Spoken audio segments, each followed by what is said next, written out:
चलिए हम लोग बात कर रहे थे कल किसकी, main challenges before democracy. Democracy के पहले, डेमोक्रेसी के सामने कितने सारे चैलेंजेस होते हैं या कौन कौन से चैलेंजेस को फेस करना होता है। तो कल हम लोगों ने खत्म किया था अपना टॉपिक कहाँ पे, अनएम्प्लॉयमेंट में। हम लोगों ने कॉजेस पढ़े थे कि अनएम्प्लॉयमेंट आखिर क्यों होता है, अनएम्प्लॉयमेंट से क्या क्या हो रहा है। आज हम पढ़ते हैं कि ये जो अनएम्प्लॉयमेंट नाम का टर्म है, इस टर्म को ही खत्म कर दें। अनएम्प्लॉयमेंट जो नाम का टर्म है, इस टर्म को ही कैसे खत्म किया जा सकता है, या ऐसा बोले कि जो बेरोजगारी फैल रही है इसको कैसे कम की जा सकती है, कैसे खत्म किया जा सकता है। हम ऐसा तो नहीं बोल सकते कि एकदम पूरी तरह से खत्म हो जाएगा, या ऐसा कोई रूल पास करेंगे और एकदम से साफ, ऐसा तो कभी भी पॉसिबल नहीं है। कुछ धीरे धीरे स्टेप्स होंगे जिसके कारण खत्म हो सकता है, मे भी लगा हुआ है, हो सकता है, कंफर्म नहीं है कि होगा ही होगा। तो पहला होता है क्या, सबसे पहले जो पॉपुलेशन का ग्रोथ रेट है हम उसको क्या करें, कम करें। पॉपुलेशन का जो ग्रोथ रेट है उसको क्या करें, कम करें। कि पॉपुलेशन अगर बहुत तेजी से बढ़ती चली जाएगी तो फिर अनएम्प्लॉयमेंट को खत्म करना इम्पॉसिबल हो जाएगा। अगर पॉपुलेशन लगातार बढ़ती चली जाएगी तो अनएम्प्लॉयमेंट को खत्म करना इम्पॉसिबल। फिर जो छोटे छोटे कॉटेज इंडस्ट्रीज होती हैं उन सभी को डेवलप करना, क्योंकि वो भी तो रोजगार देगी। जो छोटी छोटी कॉटेज इंडस्ट्रीज होती हैं विलेजेस में, टाउन्स में, इनको भी थोड़ा सा डेवलप करना ताकि रोजगार मिल सके। तीसरा रीजन जो आपको परफेक्ट रीजन है अनएम्प्लॉयमेंट का, वो परफेक्ट रीजन है मशीनरी। जितनी ज्यादा मशीन्स आएंगी उतना ज्यादा अनएम्प्लॉयमेंट फैलता हुआ जाएगा। समझाने के लिए एग्जांपल देता हूं, मान लो एक खेत में 10 लेबर मिलके जोत रहे हैं, खेती करना है तो 10 लेबर मिलके जोत रहे हैं, वही एक मशीन अकेले जोतती है, एक मशीन अकेले जोतती है, तो उस मशीन में लगे हुए केवल एक मेंबर है, उस मशीन में केवल एक मेंबर है जो उसमें काम कर रहा है। बाकी जितने भी 9 मेंबर्स थे, 9 लेबर थे, वो तो बेचारे बिना जॉब के हो गए। एक मशीन आने से 9 लोगों का घाटा हुआ, केवल एक ही उसमें ड्राइवर के रूप में काम करेगा, बाकी मशीन खुद सब काम करती है। तो मशीनरी युग जो कहलाता है ये मशीनरी युग जितना ज्यादा हमारा डेवलपमेंट होता जा रहा है, नए नए मशीन्स ला रहे हैं, इक्विपमेंट्स ला रहे हैं, इससे क्या हो रहा है, जो मैन पावर थी, जो मैन लेबर थे, वो खत्म हो रहा है, उनका यूज कम हो रहा है। वोकेशनल एजुकेशन भी अनएम्प्लॉयमेंट को खत्म करा सकती है। वोकेशनल एजुकेशन का मतलब क्या होता है, जो छुट्टियों में आप लोग नहीं कोई सर्टिफिकेट कोर्स करने चला गया, कोई सर्टिफिकेट कोर्स करने गया, कोई ट्रेनिंग कोर्स करने चला गया। ये जो ट्रेनिंग कोर्सेज होते हैं, सर्टिफिकेट कोर्सेज होते हैं, ये आपको एक एबिलिटी देते हैं, स्किल देते हैं। अभी आप लोगों ने प्रधानमंत्री जी की एक योजना सुनी होगी, प्रधानमंत्री कौशल विकास केंद्र वाली, कौशल को विकास करना। ये क्या है, एक सर्टिफिकेट कोर्सेज है। ये क्या काम करते हैं, आपको छोटे छोटे हुनर सिखाते हैं, आपके छोटे छोटे हुनर सिखाते हैं ताकि आप अनएम्प्लॉयड ना रहें, आप अनएम्प्लॉयड ना रहें, घर चलाने के लिए कुछ ना कुछ काम कर पाए। इंक्रीज इन इन्वेस्टमेंट, जो पब्लिक सेक्टर है, ये अनएम्प्लॉयमेंट खत्म करने के लिए क्या करना पड़ेगा, बहुत ज्यादा इन्वेस्टमेंट करना होगा। बहुत ज्यादा क्या करना होगा, इन्वेस्टमेंट करना होगी। जितना ज्यादा इन्वेस्टमेंट बढ़ता चला जाएगा उतना ही ज्यादा अनएम्प्लॉयमेंट घटता चला जाएगा। ट्रेनिंग फैसिलिटीज होनी चाहिए। जो अनस्किल्ड वर्कर्स हैं, हमारे कई इंडस्ट्रीज में काम करते हैं अनस्किल्ड वर्कर्स, उनको ट्रेनिंग दी जानी चाहिए ताकि अच्छे से अच्छा काम हो सके। वो भी एक प्रोसेस है जो अनएम्प्लॉयमेंट को खत्म कर सकती है, इंकरेज करती है। क्या इंकरेज करती है, लोगों को काम करने के लिए इंकरेज करती है।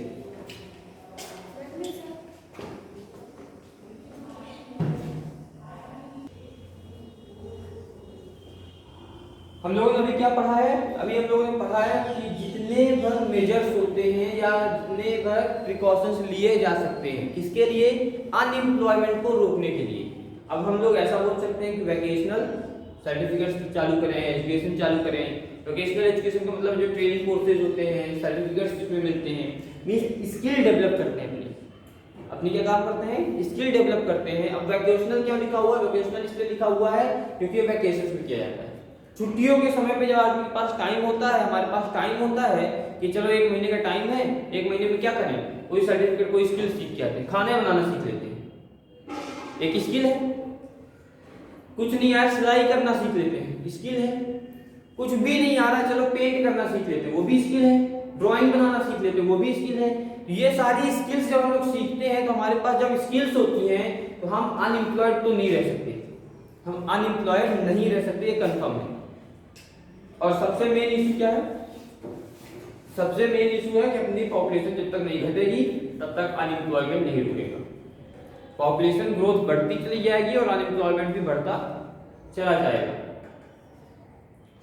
इसके बाद हम लोग बात करते हैं कि जो हमारी इंडिया कंट्री है वो क्या है, सेक्युलर है। इंडिया कंट्री क्या है, सेक्युलर स्टेट है। सेक्युलर स्टेट का मतलब क्या है, हर प्रकार की जातियां हैं, प्रजातियां हैं, सब कुछ है, किसी भी लैंग्वेज में बात करें, कुछ भी रोक टोक नहीं है। तो कम्युनलिज्म के बारे में अगर बात करें लोग, तो कम्युनलिज्म की मीनिंग होती क्या है, जब भी कोई वर्किंग होती है या नेशनल इंटरेस्ट की बात होती है, कोई वर्किंग होती है या नेशनल इंटरेस्ट की बात होती है, तो इंडिपेंडेंस से पहले की अगर हम बात करें, इंडिपेंडेंस के पहले की अगर हम बात करते हैं तो हिंदू, मुस्लिम, सिख, क्रिश्चियन, ये सभी लोगों ने क्या किया था, अलग अलग तरीकों से फ्रीडम स्ट्रगल में पार्टिसिपेट किया था। ये हमने पढ़ा है ये चीजें कि भैया जितने भी हमारे देश में थे 4 ग्रुप थे मेनली, हिंदू, मुस्लिम, सिख, ईसाई। ईसाई मतलब क्रिश्चियन। ये चारों मेजॉरिटी ग्रुप क्या करते थे, ये माइनॉरिटी ग्रुप क्या करते थे, फ्रीडम के लिए अलग अलग तरीकों से अपना योगदान देते थे।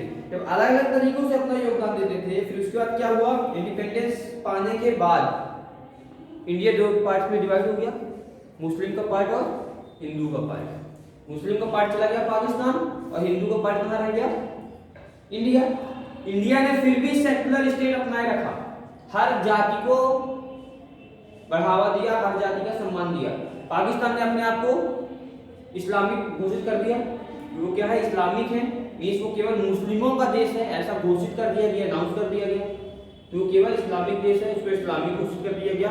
और इंडियन ने अपने आप को क्या घोषित किया, सेक्युलर घोषित किया। क्या घोषित किया, सेक्युलर, मतलब हर एक जाति यहाँ पे रह सकती है। आपको सभी को पता है कि इंडिया में बहुत सारी जातियां होती हैं, हम केवल हिंदू की बात करते हैं, हिंदुओं में भी बहुत सारी जातियां होती हैं, केवल हिंदू नहीं होते, हिंदुओं में भी बहुत सारी जातियां होती हैं। तो हमारे देश में जो एक डिस्ट्रस्ट डेवलप हुआ, कम्युनलिज्म डेवलप हुआ। कम्युनलिज्म का मतलब क्या है, किसी कम्युनिटी के बेस पे। कम्युनलिज्म का मतलब क्या है, बेसिकली किसी कम्युनिटी के बेस पे। मींस अब हम बोले कि हम अपनी कम्युनिटी को सपोर्ट करते हैं, हिंदू को सपोर्ट करेंगे, तो वहाँ क्या हो गया, एक सोसाइटी बढ़ गई, हिंदू की अलग सोसाइटी हो गई। कोई बोल रहा है मुस्लिम को बात करेंगे, मुस्लिम की अलग सोसाइटी हो गई। कोई बोल रहा है सिख का केवल देखेंगे, तो सिख की अलग सोसाइटी हो गई, ईसाई की अलग हो गई। अब ये क्या हो गई, कम्युनिटीज हो गई अलग अलग।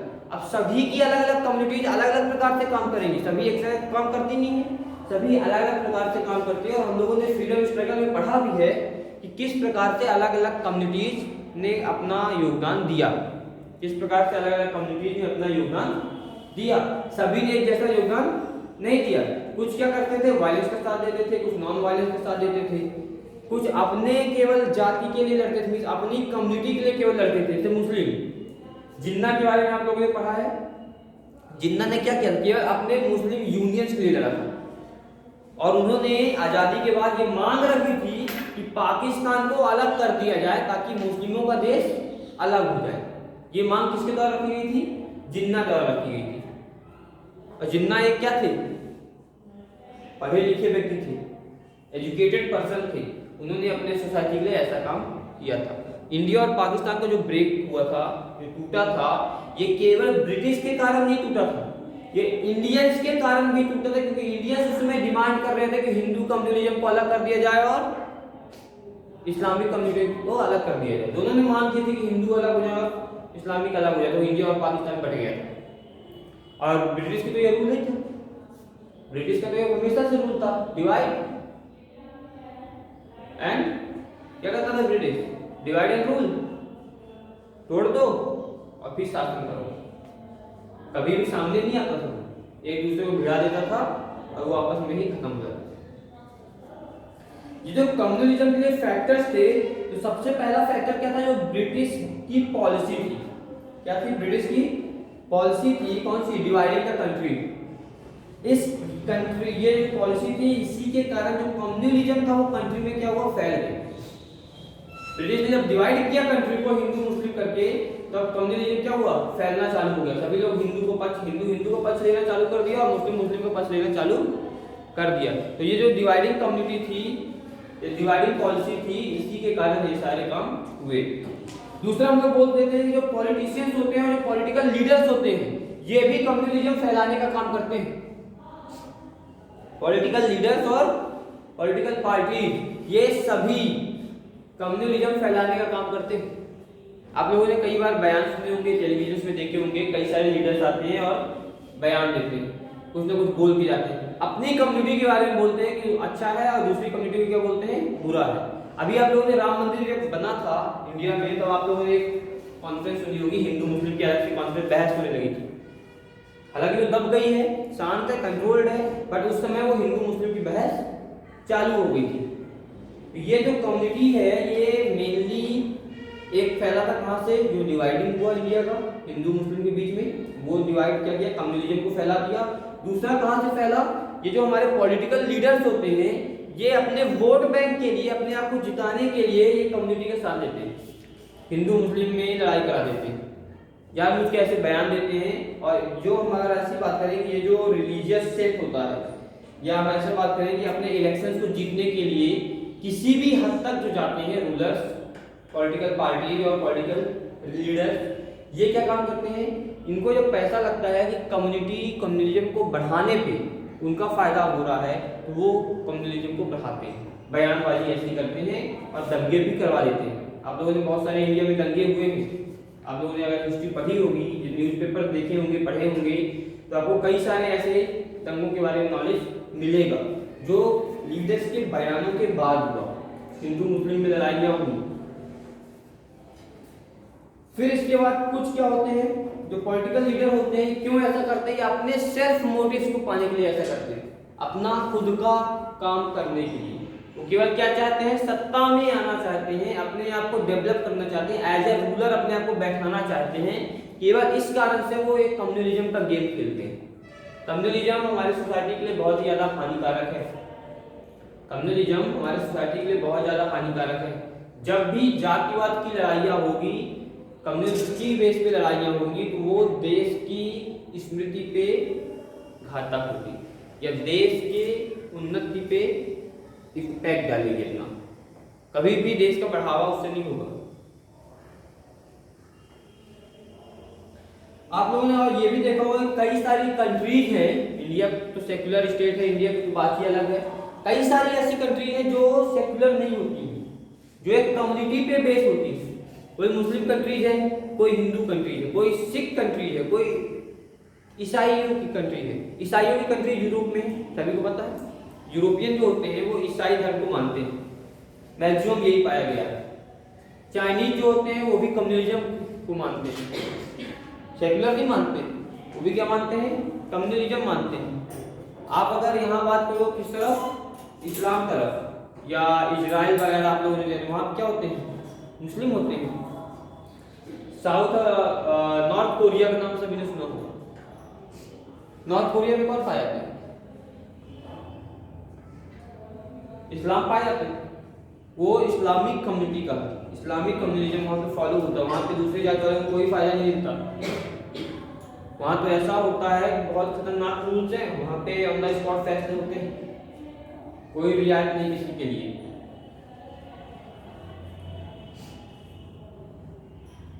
अब ये जो कम्युनलिज्म है, ये जो फैल रहा है, इसको हम रोक कैसे सकते हैं? तो कम्युनलिज्म को रोकने के लिए बहुत सारे तरीके हो सकते हैं। सबसे पहले हम सभी रिलीजन्स की रिस्पेक्ट करना चालू कर दें, तो कम्युनलिज्म ऑटोमेटिकली डिक्रीज होने लगेगा। सभी रिलीजन्स को क्या करते हैं? हम रिस्पेक्ट देना चालू करें, सभी की इज्जत करना चालू करें। ये नहीं बोलेंगे ये वो मुस्लिम है, ये हिंदू है, बस मुस्लिम हिंदू लड़ा दो, ऐसा काम नहीं। सभी की इज्जत करो, कोई भी किसी भी जाति का हो, कोई किसी धर्म का हो, रिलीजन का हो। दूसरा हम लोग बोल सकते हैं कि जो कुछ गवर्नमेंट को एक ऐसे रूल्स बनाने चाहिए ऐसे लॉ होने चाहिए कि ये कम्युनलिज्म फैल ना पाए, या ऐसे लॉ होने चाहिए जो सभी रिलीजन्स पे एक बराबर इम्पैक्ट रखें, एक जैसा हो सभी रिलीजन के लिए। ऐसा नहीं होना चाहिए कि किसी रिलीजन को बढ़ावा दे, किसी रिलीजन को घटाए। सेक्युलर स्टेट में क्या होता है, सभी को एक बराबर मान्यता दी जाती है, सभी को एक बराबर मान्यता दी जाती है। फिर इसके बाद हमारा टॉपिक आएगा कम्युनलिज्म के बाद। कम्युनलिज्म भी एक खतरनाक बीमारी है जो एक बार लग गई बहुत जल्दी नहीं जाएगी। जैसे पाकिस्तान और इंडिया की लड़ाई चल रही है तो चलती चली जा रही है, आज तक खत्म नहीं हुई। आज़ादी को कितने साल हो गए, आज तक खत्म नहीं हुई। और वो खत्म होगी कि नहीं होगी ये भी हमें नहीं पता, कभी फ्यूचर में शायद खत्म हो जाएगा। टेररिज्म, टेररिज्म क्या होता है, जब भी हम कोई ऐसा काम करें जो ह्यूमंस के लाइफ के साथ खिलवाड़ या ऐसा वायलेंस करें जिससे हानियां हो, ह्यूमन राइट्स का उल्लंघन, मीन्स बम ले जाए कहीं तरह के छोड़ दे। टेररिज्म, टेररिज्म का मतलब क्या है, टेरर फैला रहे हैं, डर फैला रहे हैं। टेररिज्म में होता क्या है कि टेरर फैलाते हैं, डर फैलाते हैं, अपने आप को क्या करते हैं, वो सही साबित करने के लिए दूसरों को मार देते हैं। ये टेररिज्म है। इंडिया में पाकिस्तान ने क्या किया, बार बार अटैक किए और टेररिज्म फैलाने की बहुत कोशिशें भी की, बहुत बार अटैक हुए हैं। आपने इंडिया में बहुत सारे अटैक्स के बारे में सुना होगा, बॉम्बे में अटैक हुआ, बहुत सारे अटैक हुए। टेररिज्म में होता क्या है, टेरर फैलाने की एक प्रोसेस है जिसमें क्या काम करते हैं, वायलेंस का साथ लिया जाता है। किसका साथ लिया जाता है, वायलेंस का साथ लिया जाता है और ह्यूमैनिटी के अगेंस्ट काम किया जाता है, ह्यूमैनिटी के अगेंस्ट काम किया जाता है। अब टेररिज्म तो ऐसा है नहीं कि टेररिज्म कोई एक प्रकार के होते हैं या दो प्रकार के होते हैं। टेररिज्म जो टेररिज्म, टेररिज्म को हम लोग अगर बोले तो रिलीजियस हो सकता है, ये धार्मिक। धार्मिक का मतलब क्या होता है, भाई हिंदू मुस्लिम में लड़ाई हो गई, लोग हिंदू ने मुस्लिम को उड़ाना चालू कर दिया, मुस्लिम ने हिंदू को उड़ाना चालू कर दिया।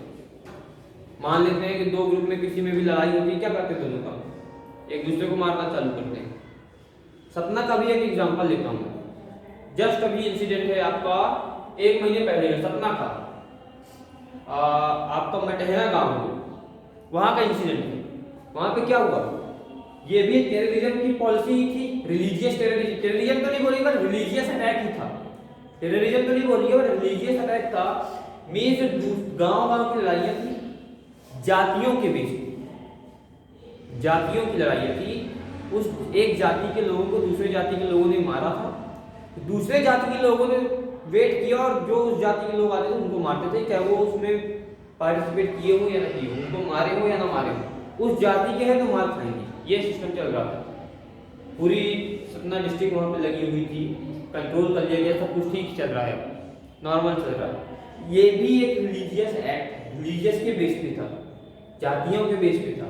जब मेनली अगर हम लोग बात करें जो रिलीजियस टेररिज्म है, ये हिंदू और मुस्लिम के बीच में ही हो रहे हैं, हिंदू और मुस्लिम के बीच में ही हो रहे हैं।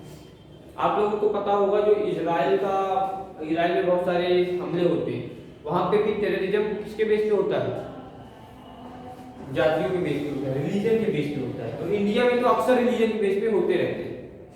एक टाइप हम ऐसा बोल सकते हैं कि एक टेररिज्म इस जातियों के बेस पे या रिलीजन के बेस पे होता है, तो हम लोग उसे बोल देते हैं कि रिलीजियस टेररिज्म है। दूसरा हम लोग बोल सकते हैं क्या, नक्सलाइट है। क्या बोल सकते हैं, नक्सलाइट टेररिज्म।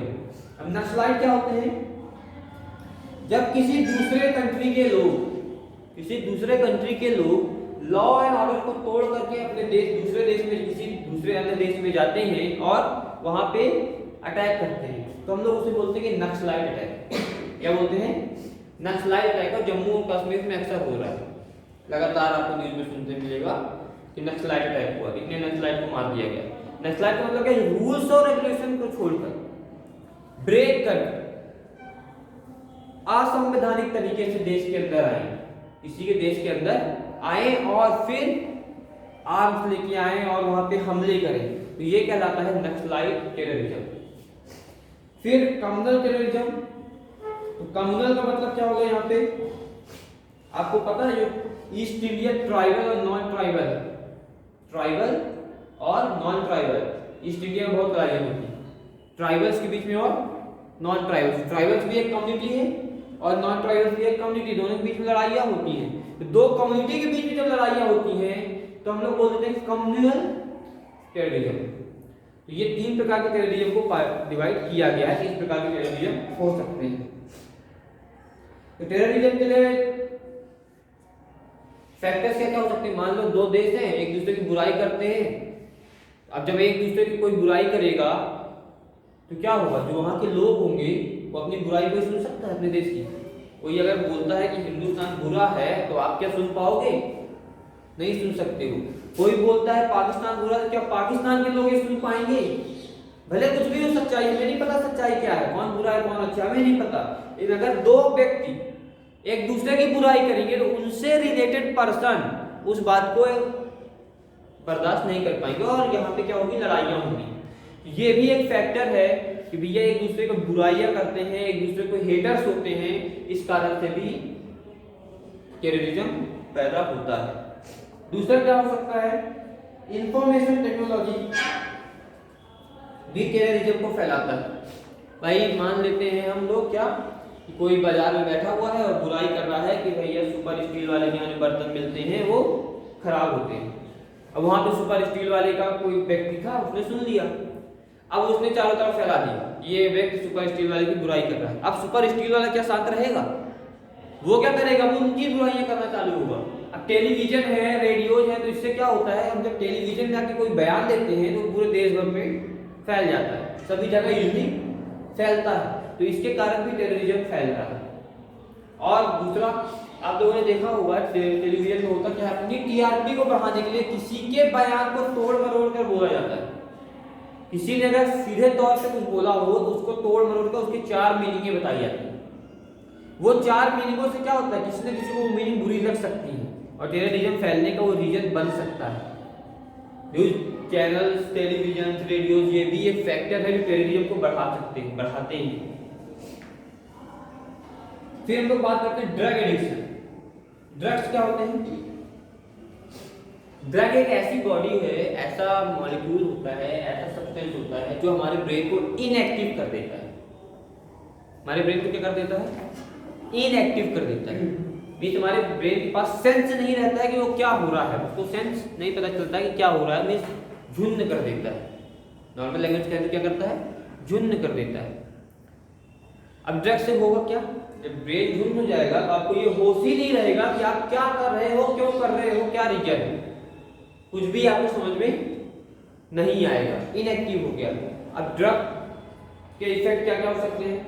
ड्रग एडिक्शन किसी की हेल्थ पे हार्मफुल होता है। किसी भी प्रकार का ड्रग हो वो क्या होता है? हार्मफुल होता है।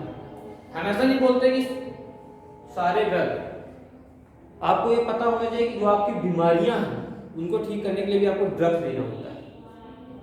जो टैबलेट्स खाते हो ना, पैरासीटामोल खा लिया आपने, निमोसलाइड खा लिया आपने, रेनिडिन खा लिया आपने, बुखार है उसके लिए गोली खा रहे हो, सब किस लिए जो गोली खाते हो ये सब ड्रग्स कहलाता है। ये सारी क्या है? ड्रग्स है। ये सारे ड्रग्स आप लेकिन एक लिमिटेड क्वांटिटी में ले रहे हो। आप लोगों ने खुजली की दवाई के बारे में सुना है?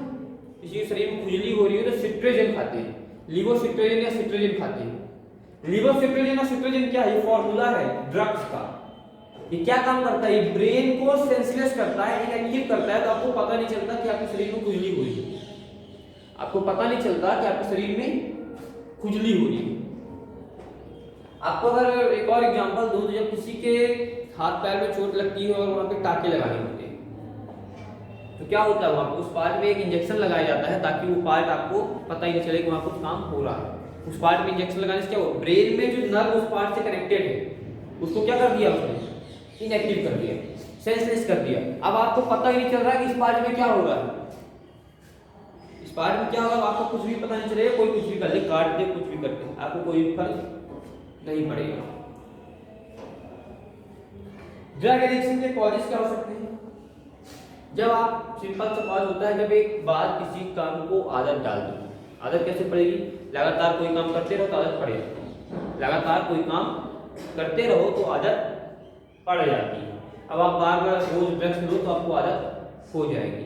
हम ऐसा बात करते हैं किसी को डाइजेशन की दिक्कत है, किसी को डाइजेशन की दिक्कत है, अब वो रोज टैबलेट खा रहा है, रोज टैबलेट खा रहा है, जब तक वो टैबलेट खाएगा तो उसकी माइंड में थिंकिंग रहेगी जब तक मैं टैबलेट खाता हूँ तो मुझे कोई फर्क नहीं पड़ता, सारा डाइजेशन क्लियर हो रहा है। लेकिन मैं टैबलेट नहीं खाऊंगा तो उसको डाइजेशन की दिक्कत फेस होती है, तो वो क्या करेगा, लगातार टैबलेट खाता जाएगा तो उसकी बॉडी को वो एडाप्टेशन हो जाएगा कि टैबलेट खानी है, एक रूल बन जाएगा उसकी बॉडी का कि ये टैबलेट खानी है, एडिक्ट हो गया, आदत लग गई उसकी। अब वो अगर नहीं खाता है तो उसको तकलीफ होगी, अब अगर वो नहीं खाता है तो उसको तकलीफ होगी। हम बात करते हैं निकोटाइन, निकोटाइन नाम का ड्रग के बारे में सुना है, सिगरेट वगैरह में होता है। निकोटाइन नाम का ड्रग क्या होता है, आप उसको जब ले रहे हो, यूज कर रहे हो तो क्या कर रहा है, बार बार यूज कर रहे हो, ले रहे हो, तो वो आपके दिमाग में क्या सेंस बना देगा कि भैया हमारे दिमाग को इस चीज की अब जरूरत है, जरूरत नहीं है। आपकी बॉडी में पहले से निकोटाइन बनता है, हमेशा बनता है, हर प्रकार के ड्रग बनते हैं, सब कुछ सही है, अब जरूरत ब्रेन को नहीं है निकोटाइन की, बट आपने बार बार निकोटाइन लिया है, सिगरेट के फॉर्म में लिया है, तंबाकू के फॉर्म में लिया, किसी भी फॉर्म में ले रहे हैं, अब वो निकोटाइन आपको ब्रेन क्या सेंस देगा आपको कि भैया आपको अब जरूरत है, आप लो, नहीं लेते हो तो आपको कोई ना कोई तकलीफ देगा, कोई ना कोई आपको तकलीफ देगा। आपने सुना होगा ना कोई सिगरेट की आदत लगे बहुत जल्दी नहीं छूटती, बहुत तकलीफ होती है उसको, क्यों होती है, क्योंकि आपका ब्रेन ये स्टेबल कर चुका है कि इस चीज की आपको जरूरत है। जैसे आपको अगर मैं एक चीज बताता हूँ, नवदुर्गा व्रत रहते हो, पहले दिन पानी नहीं पियो, अगर खाना नहीं खाओ तो आपको शरीर बहुत तकलीफ देगा, खाना की बहुत ज्यादा जरूरत है, देगा, आपको लगेगा कि बस उल्टियां हो जाएंगी, अब हमारे शरीर में बिल्कुल ताकत नहीं होती है, चक्कर मार देगा, बेहोश हो जाएंगे, बिल्कुल सेंसलेस करेगा। 2 दिन हो जाएगा, 3 दिन हो जाएगा, फिर शरीर क्या हो जाएगा, एडजस्ट हो जाएगा, फिर आपको भूख का कुछ पता ही नहीं चलेगा, भूख भी कोई चीज होती है, मतलब शरीर अब ये समझ गया, आपका ब्रेन ये समझा लेगा अपने आप को कि भैया नहीं जरूर सब सही चल रहा है। लेकिन अगर आप लोग बार बार खाना खाते हो 4 बार 5 बार, तो एक बार ना खाओ तो तकलीफ होती है। या ऐसा मैं कहूँ कि अगर आप लोग रात को 8 से सुबह 4 बजे तक सोते हो और पूरी लाइफ सोते आ रहे हो, 2 दिन नहीं सो, तो आपकी नींद खराब हो जाएगी, आपको तकलीफ हो जाएगी। या हम ऐसा बोले कि एक दिन रात ना सो, दूसरे दिन क्या होगा, तकलीफ रहेगी, हेडेक होगा, सब कुछ होगा। ये किस कारण से होता है, ये आपको एडिक्ट कर दिया ना, आपका एडाप्टेशन हो गया कि आप उस काम को करने की यूज्ड टू हैं, बार बार आपको वो काम करना है, आपकी बॉडी उस हैबिट को अपना चुकी है।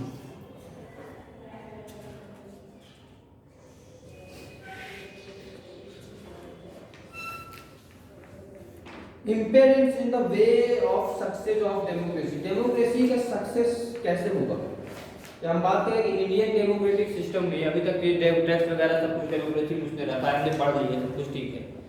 अब जो सिंपल सा बात थी, हमने पढ़ा था कि डेमोक्रेसी के पहले की जो मेन चैलेंज थी, इसमें सबसे पहला टॉपिक क्या आएगा कि भैया डेमोक्रेसी के चैलेंज तो ये हो गए हैं, अब ये किस प्रकार से दूर होंगे, या किस प्रकार से डेमोक्रेसी सिस्टम में ये सब इफेक्टफुल है, या इम्पैक्ट इनका क्या पड़ रहा है हमारे डेमोक्रेसी सिस्टम में।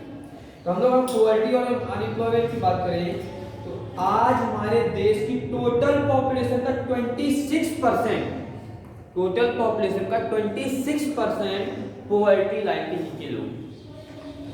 मींस अगर हम बात करते हैं कि 100 लोग हैं किसी देश में तो 26% लोग गरीबी रेखा के नीचे।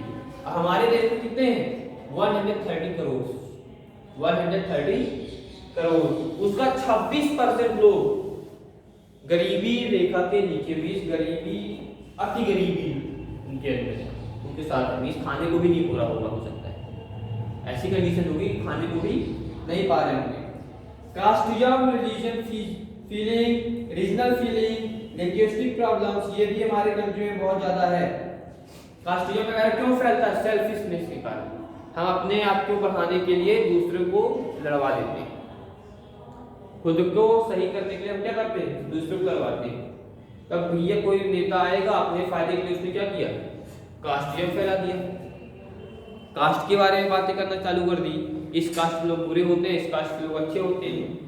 चलो उसमें भी कुछ नहीं हुआ तो कम्युनिटी पे भी अटैक कर देते हैं कि हिंदू ऐसे होते हैं, मुस्लिम ऐसे होते हैं।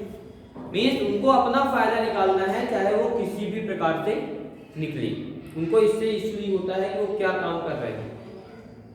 फिर इलिटरेसी, डेमोक्रेसी को लागू करने के लिए इलिटरेसी भी एक इंपॉर्टेंट रोल रखती है। मींस अनपढ़ लोग डेमोक्रेसी क्या समझेंगे? अगर हम पढ़े लिखे तो डेमोक्रेसी के बारे में समझ पाएंगे। आपने पढ़ा है डेमोक्रेसी के बारे में, आप डेमोक्रेसी को समझोगे। जिसने डेमोक्रेसी नहीं पढ़ा वो डेमोक्रेसी नहीं समझेगा। सोशल लेवल्स, जो ट्रेडिशनल है सोसाइटी में क्या कुछ ट्रेडिशनल वे चलते रहते हैं, कुछ ट्रेडिशनल वे चलते हैं, तो ये भी डेमोक्रेसी के एक्सप्रेशन को, आइडियाज को थोड़ा सा इम्पैक्ट देते हैं। रोल ऑफ मीडिया, डेमोक्रेसी को लागू करने के लिए मीडिया का रोल बहुत इंपॉर्टेंट है। बिना मीडिया के रोल के डेमोक्रेसी हम नहीं बोल सकते कि हर व्यक्ति की आवाज पहुंच जाएगी इंफॉर्मेशन। अगर मीडिया नहीं हो तो हमारे देश में कोने कोने तक हर एक इंफॉर्मेशन नहीं पहुंच पाएगी। तो इन प्रकार से डेमोक्रेसी लागू की जाती है और यही चैलेंजेस होते हैं मेन डेमोक्रेसी के सामने। इन चैलेंजेस को अगर दूर किया जाए तो डेमोक्रेसी बहुत ही सक्सेसफुल तरीके से चल सकती है। कोई भी कंट्री डेमोक्रेटिक कंट्री के रूप में अपना अस्तित्व बना सकती है। ठीक है, ये आपका चैप्टर यहाँ पे फिनिश। इस चैप्टर से रिलेटेड जो भी दिक्कतें हो आप पूछ सकते हो।